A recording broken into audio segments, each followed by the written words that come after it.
Muchas gracias por continuar con nosotros. ¿Cuál es el diagnóstico de la primera semana de clases a distancia en Jalisco y en México durante el reciente ciclo lectivo? Agradecemos el que nos acompañe por la vía telefónica Paulina Hernández Morales, directora de Mexicanos Primero Jalisco. ¿Cómo está? Buenas tardes.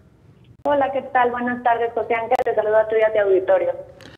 Pues, ¿qué les ha parecido este regreso a actividades en medio de la, pues le dicen, nueva normalidad?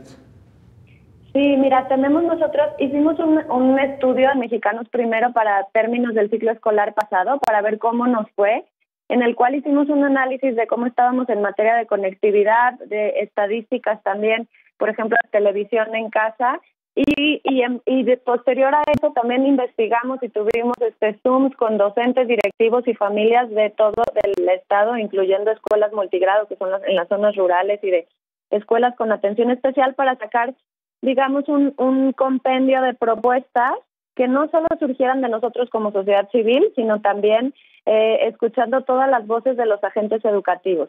Y bueno, dentro de esas propuestas hay varias que ya se consideraron y se tomaron en cuenta para el inicio de este ciclo escolar, sobre todo en el estado de Jalisco. Una de ellas es, por ejemplo, tener atención presencial y personalizada entre docente y estudiante, que eso viene siendo de manera flexible, o sea, puede el docente decidir si puede dar asesorías presenciales o no, y también los papás y los niños y niñas pueden decidir si asisten o no, pero eso nos da una apertura a una manera de tener educación presencial y a resolver dudas, por ejemplo, de todo lo que no se ha entendido en las clases virtuales, en las plataformas virtuales o en las plataformas, en la televisión educativa, ¿no? Entonces ayuda mucho tener esta propuesta y que se haya tomado en cuenta de asesorías presenciales, así como también la decisión del gobierno del estado de Jalisco de que cada escuela decidiera y cada docente decidiera cómo se comunica y cómo se contacta con las familias y con los estudiantes,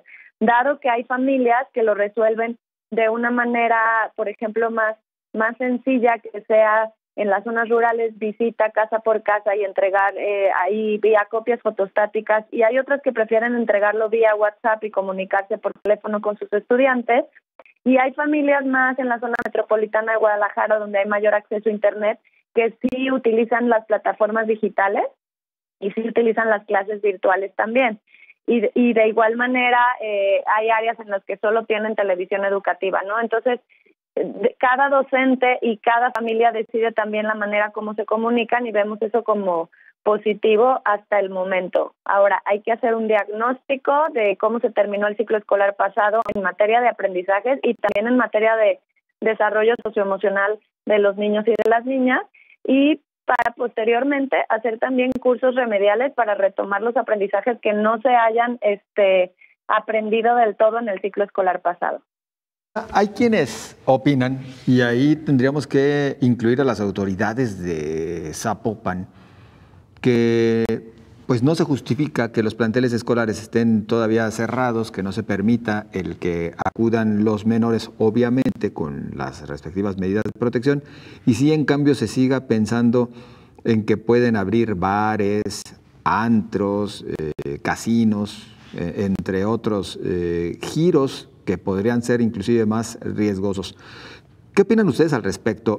¿Sería conveniente valorar esa posibilidad de que sí regresaran los pequeños a las aulas, insisto, bajo ciertos protocolos muy estrictos?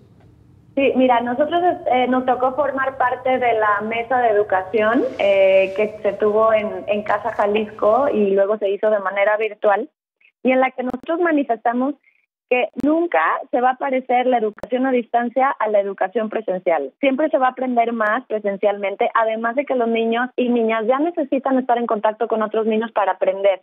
No es solo lo que el maestro les dé en la clase, sino también la convivencia y las preguntas de otros niños y demás. Eso hace que aprendamos mejor como personas, porque así funcionamos como seres humanos. Entonces sí consideramos que cuanto antes posible se vuelva educación presencial es mejor en términos de aprendizaje y también en términos de rezago educativo y de un posible abandono escolar. Ahora, comparado con otros, por ejemplo, vamos a decirle, con otros lugares o instituciones donde ya se puede asistir, lo que nosotros creemos y nos adecuamos al semáforo epidemiológico, y también lo dijimos al gobernador, es que entre más se pueda volver a clases presenciales, por ejemplo, en zonas y municipios en los que ya tienen semáforo epidemiológico en verde o no tienen tantos casos de COVID, sobre todo los casos de las zonas rurales del estado de Jalisco, donde además la conectividad es muy baja. Estamos hablando de lugares en donde solo el 26% de las personas tienen internet en su casa, y y que todavía hay un 25% de jaliscienses que no tienen televisión digital. Ahí sí se tendría que estudiarse que en cuanto sea posible, de acuerdo al semáforo epidemiológico, se vuelva a clases presenciales. Entonces, si nos preguntas a nosotros como asociación, estamos a favor de que se cuide la salud, primero que nada, física, después que se cuide la salud socioemocional, que también es importante y que no lo olvidemos, y que además no se nos olvide este tema de que no tener educación presencial puede conducirnos a un rezago educativo y posteriormente también, o probablemente, y según estudios que se han entregado por la UNESCO y por la OCDE, de abandono escolar, porque tenemos ya datos no confirmados, pero sí hay un porcentaje importante de estudiantes, de niños y niñas que no contactaron a su maestro o sus familias no contactaron con la escuela entre marzo y junio del ciclo escolar pasado. Y ellos son los que tienen mayor riesgo de abandonar la escuela, sobre todo en educación secundaria y en media superior, donde si además sumamos una crisis económica y tendrían que ponerse o se pueden poner a trabajar para ayudar a las familias, ¿no? Entonces, eso hace más complicado el panorama para el crecimiento de las estadísticas de abandono escolar en nuestro país. A partir de lo dicho, Paulina, entonces hablaríamos de que, por lo pronto, donde sí sería complicado el regreso a clases, pues es en la zona metropolitana de Guadalajara. Aquí se concentra la mayor cantidad de casos COVID-19. Aquí es donde se concentra la mayor cantidad de alumnado. Diríamos entonces que sería donde se regresaría, partiendo, insisto, de lo ya comentado, pues está más lejano el regreso. Más lejano, pero sí hay posibilidades, ¿no? En otros países del mundo lo han hecho de manera escalonada, en otros países del mundo también, por ejemplo, en Australia y en Uruguay y en Canadá se ha hecho de una manera que le llaman asistencia voluntaria, que es que solo los papás están de acuerdo regresen a clases. Aquí en México estudiamos también esa posibilidad, y es un poco complicado por la estructura como está conformada también la educación pública en nuestro país o el sistema educativo.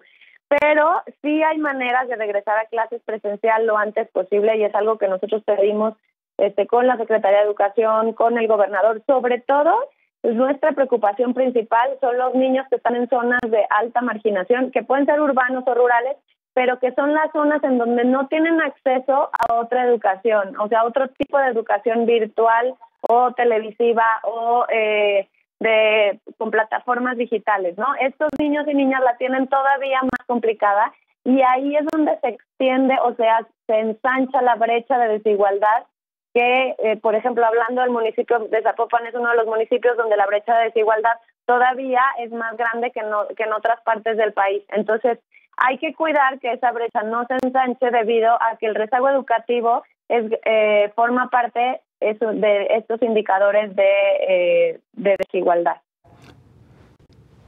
Quiero que nos detengamos un poquito, en particular en el tema de la televisión para llevar las clases a los niños.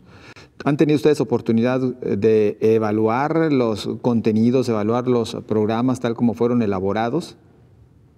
Los hemos revisado, nosotros no hacemos análisis pedagógico, lo que sí creemos es que es una respuesta positiva en materia de cobertura. O sea, la cobertura a nivel nacional tenemos un 92% de los hogares con televisión, aunque no sé tal, pero es televisión, y pues digamos que sí alcanza la cobertura, ¿no? Por decirlo así, pero eso no garantiza que los niños y niñas prendan la televisión, estén atendiendo la clase, hayan entendido la clase, estén haciendo ejercicios y demás. Siempre valoramos nosotros, y es algo que también hemos dicho en nuestros boletines de prensa y comunicados que han sucedido durante la pandemia, que los docentes son el protagonista de la educación, ¿no? Y que no se nos olvide esta relación entre el docente y el estudiante. Entonces, por más que haya televisión educativa, tiene que haber una relación docente-estudiante para ver si esos aprendizajes realmente se están obteniendo de una manera clara, se están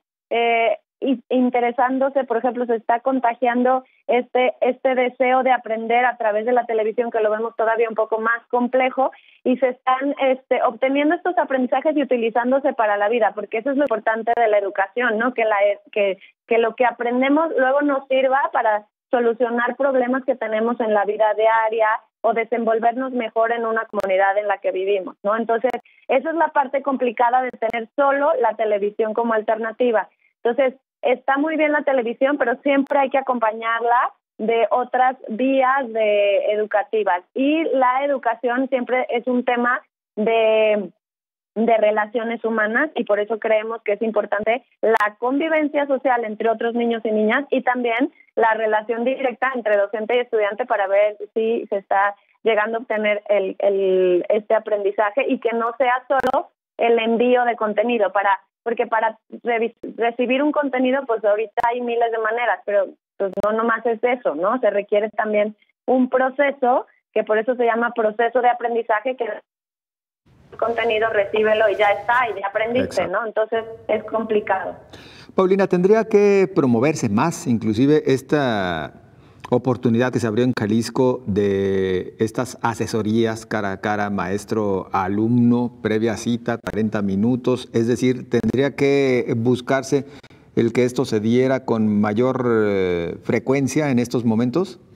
Sí, yo estoy a favor. De hecho, trato en todas las entrevistas en las que me ha tocado estar, es hablar de esto para que las familias sepan que existe, lo hablen con sus directores y sus docentes, y que tengan esta oportunidad. Y si no es con su docente, porque entendemos que hay docentes que también a lo mejor ahorita se les complica por el tema de que estén en alguna población vulnerable, ¿no? Hipertensión, obesidad, mayores de 60 años y todos estos que se complica, pero hay muchos docentes que no, y muchísimos docentes que están dispuestos y que lo han estado haciendo durante la pandemia, y nos consta porque hacemos encuestas y casos y demás, y vemos que hay muchos docentes que inclusive comparten el internet con sus estudiantes, van y los visitan, hablan con los papás, les explican a los papás, y entonces ellos están en toda la disposición, y no hay que desaprovechar esta oportunidad, porque ahí se pueden rescatar estos huecos educativos que se tiene si solo nos quedamos en la distancia. Entonces estaríamos hablando, y eso ya se lo he escuchado decir al secretario de Educación, que si cada docente hiciera eso, los estudiantes podrían tener 1 o 2 sesiones al mes, por lo menos, ¿no? Así esperemos que no duremos mucho tiempo con esto a la distancia, pero eso rescataría por lo menos todas las dudas. No es una clase, pero sí ayudaría a resolver dudas, y también a resolver esta parte socioemocional en la que el docente se puede dar cuenta de cómo está su estudiante, cómo le está pasando, si tiene un tipo de ansiedad, de depresión, cómo va la relación con su familia, si está solo en casa porque los papás se fueron a trabajar, que ese es un punto importante, si está teniendo cierto acompañamiento, un lugar para estudiar en su casa, y todo esto lo puede notar el docente en este par de citas que puede tener al mes para ver a sus estudiantes. Definitivamente, Paulina, como siempre, agradecidos. No, muchísimas gracias a ti y a tu auditorio, y pues aquí estoy. Muy amable, muchas gracias. Saludos, Paulina Hernández Morales, directora de Mexicanos Primero Jalisco. Nosotros vamos rapidísimo a esta pausa.